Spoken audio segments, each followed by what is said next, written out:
বেগম খালেদা জিয়াকে দেখতে যাওয়া এবার কেয়ার হাসপাতাল থেকে তিনি সরাসরি বাসভবনে চলে আসবেন। তখন বিমানবন্দর সড়ক হয়ে কাকলের মোড় হয়ে গুলশান 2 নম্বর হয়ে তিনি বাসভবনে চলে আসবেন। 26 তারিখ শুক্রবার বাদ জুম্মা তিনি বাসভবন থেকে রওনা হয়ে প্রথমে শহীদ জিয়ার মাজার জিয়ারত করবেন এবং সেখান থেকে জাতীয় স্মৃতিসৌধে তিনি শ্রদ্ধা জ্ঞাপন করতে যাবেন। এটা 26 তারিখ। 27 তারিখের প্রোগ্রাম আপনারা পরে জানবেন।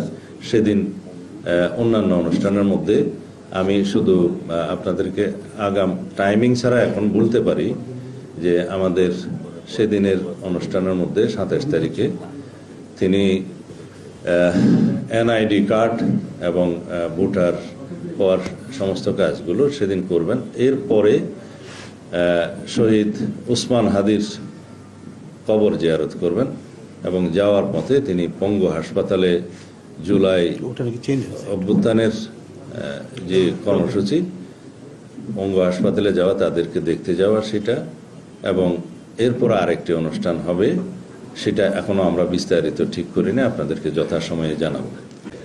26 তারিখে বাদ জুম্মা তিনি বাসভবন থেকে রওনা দিয়ে প্রথমে শহীদ জিয়ার মাজার এবং সেখান থেকে জাতীয় স্মৃতিসৌধ শ্রদ্ধা জ্ঞাপন।